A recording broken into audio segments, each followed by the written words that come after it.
Hello everybody, welcome to Survival Nutrition with Valley Food Storage. My name is Kelsey, this is Joe. Joe, what is your role here at Valley Food? I work with operations and ordering and getting the stuff out the door. Oh, this kind of stuff. That's it. What do I have here? This is one of our kits. We'll take a look inside the inside of it here, but yeah, let's take a look at the 1 month. So this is a food grade container. 5.3 gallon pail. Let's just go ahead and get all. Yep, get it in there. Get all this out. All right. That pail we hammer on tight. It's got a lift lid on it too. It's got a hinge on it. You got to rip this thing loose to get into it once it's hammered tight. But that's part of the secret. What can I expect to find? I got freeze-dried mozzarella, shredded cheese. What can I expect to find in a 1 month kit? You're going to find a myriad of things. You're going to go through the meals, but breakfast and entrees. Entrees, we're going to eat cheese, mango, lunch and dinner. Chili. Okay. Yep, we got a bunch of them in here. So I've got the big heavy one over here, pancakes. Okay. 10 serving pouches there on the breakfast, and then we get into our entrees here too. Here's one of our entrees. Chicken a la king. Chicken a la king. I'm going to save that guy for last. There we go. Lay it all out. So entrees are all mixed by our dietitians and then sealed in these pouches. Chili, risotto, Alfredo, chicken teriyaki, a mix of flavor, it's a wide variety. And nutrition, right? And they're seasonal. So whatever is in season or new recipes that come in, we try to blend those in. We've got some, standbys we try to always keep on hand, but as we get new recipes in, we try to keep a mix on it too, because we know you buy more than just 1 month a lot of times. For sure. What is something that those at home need to be concerned with when shopping around and kind of comparing, freeze-dried long-term food storage? There's a lot of opportunities out there in the marketplace. We're not the only brand offering this. What are kind of some of the things we try to do to maybe differentiate a little bit? Yeah, absolutely.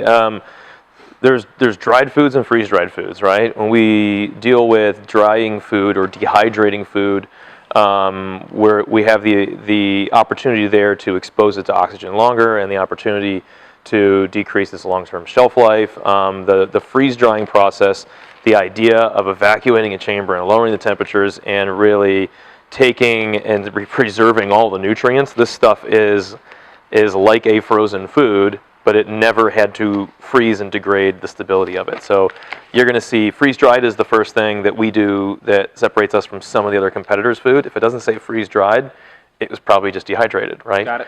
The packaging we use is a Mylar packaging. It's good for thick, right? Yeah, super thick, and it's made of same stuff they use in like space, right? The spaceship. So we use those Mylar containers.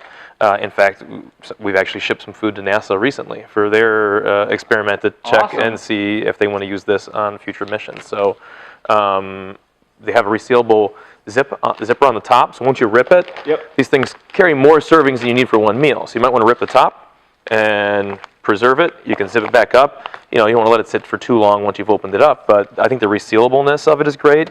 Ours are gusseted pouches. You're going to see them, they stand up. Makes them easier to set in a pantry or corner to see what you have. Got it. So you're going to see a lot of that those are different packaging themes that we try to So I see entrees and breakfasts. What about, I'm kind of a meat guy, right? Yeah. Meat and potatoes. Like, do we get protein in a 1 month kit? So we've got two in here. Pork sausage crumbles. Okay. That one you can add into, you've got your free-range chickens at home or whatever, you get some eggs.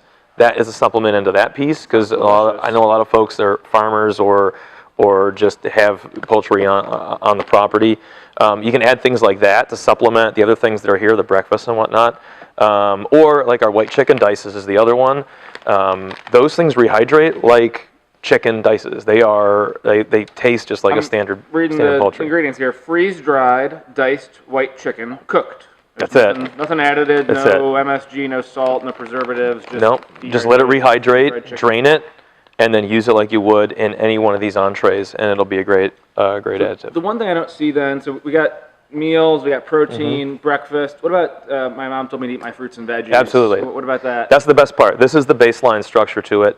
And then on top of that, we have a variety of fruits and vegetables to add on to this pack to help flush it out.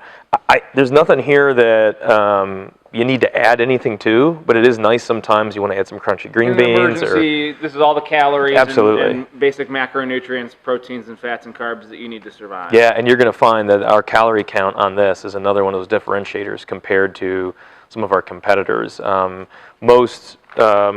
emergent situations, most people are worried about getting the minimum level of energy, and we feel you need to have that maximum level of energy to continue to think and with the proteins and whatnot, and help the brain move, and to be able to deal with some of the increased stressors that happen in a survival situation, right? You're moving a lot more, you're doing a lot more, you're chopping wood, you're doing stuff like that.